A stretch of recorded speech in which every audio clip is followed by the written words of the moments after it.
కూడా జాయిన్ అవుతారు. ముందుగా శరత్ గారు, చూసారా నిన్న రేవంత్ రెడ్డి స్పీచ్? అంతకుముందు కేసీఆర్ చూశాను సార్, 2 సార్లు విన్నాను. ఇక్కడ కొన్ని విషయాలు ఎక్కడన్నా మర్చిపోతానేమోనని కొన్ని నోట్ కూడా చేసుకున్నాను. ఎందుకంటే జనరల్ గా ఇటీవల కాలంలో కొద్దిగా పబ్లిక్ మీడియాలో ఎక్కువ మాట్లాడము, తర్వాత మనం మాట్లాడింది కూడా ఎంత ఆబ్జెక్టివ్ గా ఉంటది, ఎంత కరెక్ట్ గా ఉంటుంది, ప్రజలు ఏ రకంగా మనని కూడా రిసీవ్ చేసుకుంటారు అనే యాంగిల్లో ప్రతి విషయాన్ని నిశితంగా పరిశీలించే అవసరం ఉంటది. So I follow the journalistic ethics of not adding or subtracting anything from a true statement made by somebody. ఇది మనకు ఎథికల్ కోడ్ కింద జర్నలిజం లో మనకు నేర్పుతారు.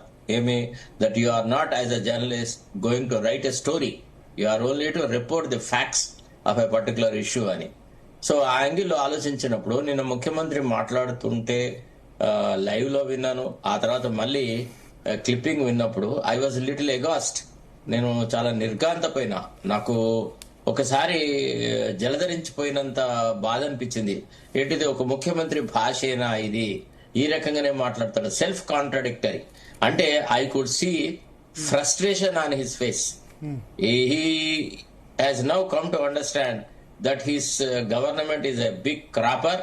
He has failed to deliver goods. He is not being taken seriously by the people of the state, and he is a flop as an administrator. So ఈ భావనతోనే ప్రత్యర్థులను తిట్టడం అనేది స్టార్ట్ అయింది. మేము ఫిలాసఫీలో ఒక మాట చెప్తారు, ప్లాటో ఏం చెప్తాడు, when you don't have anything to say condemn your enemy అని. అట్లనే మేము కోర్టులో జనరల్ గా ప్రాక్టీస్ చేస్తున్నప్పుడు కూడా చాలా సార్లు కొంతమంది అడ్వకేట్లు వాళ్ళ కేసులో మెరిట్ లేనప్పుడు they try to attack our language, our mannerism, our style, our colour, our height. These things are routine for us. అంటే మేమేమి ఆశ్చర్యపోము ఇట్లాంటి సంఘటనలు చూసి.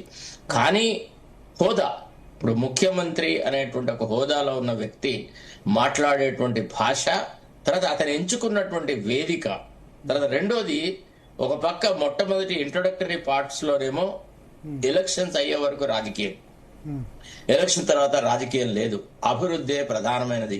కొంతమంది అంటే ఎమ్మెల్యేలు చెప్పిన అభ్యర్థులు గెలవనీయకపోయినా, రెబల్స్ గెలిచిన వాళ్ళందరూ మన వాళ్లే. మనం అందరం కలిసి సమిష్టిగా గ్రామాల అభివృద్ధికి కృషి చేద్దాం. ఒకవేళ ఎవరినైనా రాజకీయ కారణాలతో ఇతరత కారణాలతో మీరు కనుక డిస్క్రిమినేట్ చేస్తే అది ఆ గ్రామ ప్రగతికి దెబ్బతీస్తుంది అని ఒక ఇంట్రొడక్టరీ పార్ట్ లో వాళ్ళకేమో నీతి సూత్రాలు చెప్పి, ఆ తర్వాత నిన్నగాక మొన్న ఒక ఆయన వచ్చి వేదిక మీదకి వచ్చి అని చెప్పేసి కేసీఆర్ గురించి మాట్లాడుతూ చాలా నీచమైన భాష మాట్లాడినాడు. అతను తొడలు కొడతా ఉన్నాడు. తర్వాత ఇంకొక మాట రేవంత్ రెడ్డి అన్న మాట ఏమంటే, నా జీవిత కాలంలో నేను రాజకీయంగా ఉన్నంత కాలం, యాక్టివ్ గా ఉన్నంత కాలం కేసీఆర్ ని మళ్లీ గద్దెనెక్కనివ్వను.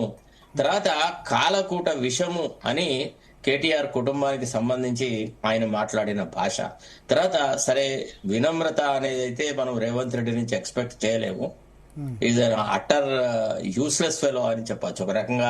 ఇప్పుడు ఆయన మాట్లాడిన భాషలు చూసిన తర్వాత ఆయనని ఏ పదజాలం వాడి మనం ఆయనను కండెమ్ చేసినా తక్కువే అని అనిపిస్తుంది. ఎందుకంటే 35 years ఆఫ్ లాంగ్ జర్నలిస్టిక్ క్యారీర్లో కానీ, లేకపోతే యాజ్ అన్ అడ్వకేట్ కానీ, ఆర్ ఇతరత్రం కానీ కేసీఆర్ పరుష పదజాలం వాడాడు, కేసీఆర్ తిట్టాడు, అది ఇదంటే ఇంత నీచంగా, ఇంత దిగజారినటువంటి భాష రాలేదు. ఏదో ఒకసారి 2 సార్లు మన అతని కిషన్ రెడ్డి గురించి రండా ఇది అన్నాడు, అప్పుడు మనం కండెమ్ చేసినాం.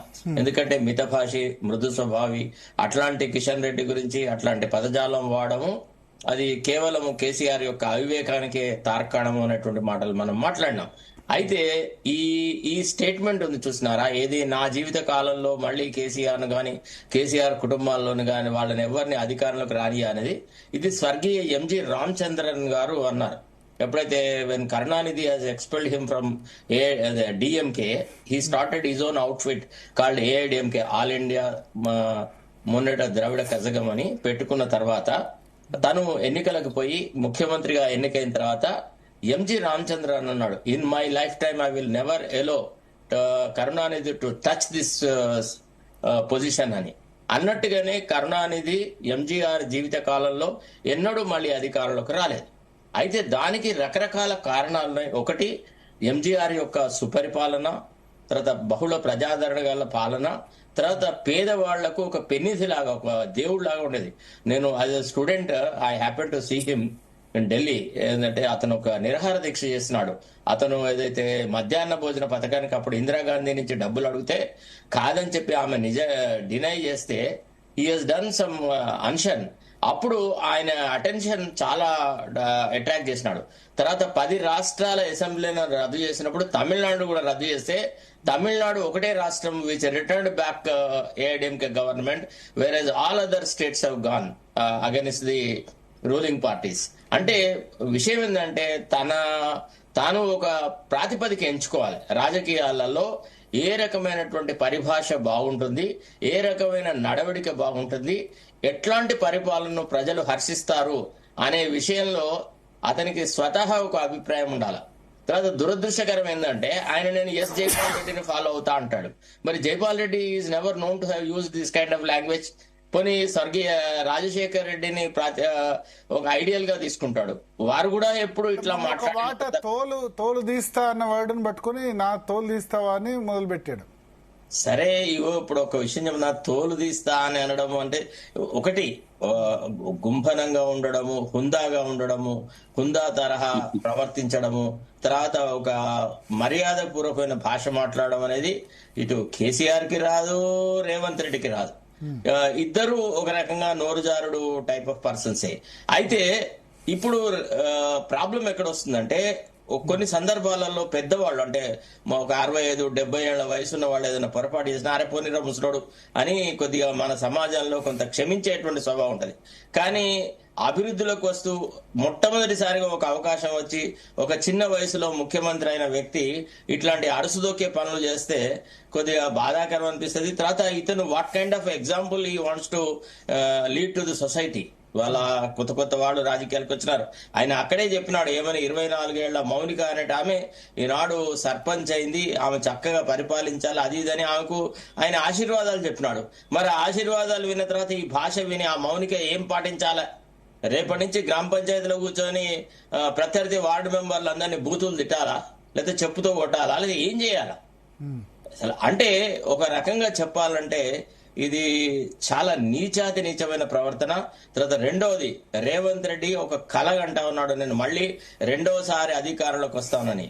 మీరు రాసి పెట్టుకోండి కావాలంటే భరత్, మళ్ళీ కాంగ్రెస్ ఒక 20 సంవత్సరాల వరకు ఈ రాష్ట్రంలో పరిపాలనలోకి మెజార్టీతో వస్తాడు. పెట్టిన ముఖంతోనే మనమే పబ్లిష్ చేస్తాం. ఇగో ఇంత పొంకడాలు మాట్లాడినందుకు ఈ రకమైన శిక్ష వేసినారండి. ఇంతకంటే ఎన్టీ రామారావుని తిట్టే వాళ్ళని నేను చూసిన జర్నలిస్ట్ గా. స్వర్గీయ వెంకటస్వామి గారు ఉండేవాడు. అతను ఎన్టీ రామారావును రంగులు పూసుకున్నట్టు వాడు ఒక అదా ఇదని సరే రకరకాలుగా మాట్లాడు. వాళ్ళకి ఎవ్వరికి రాజకీయమైన భవిష్యత్తు దొరకలేదు.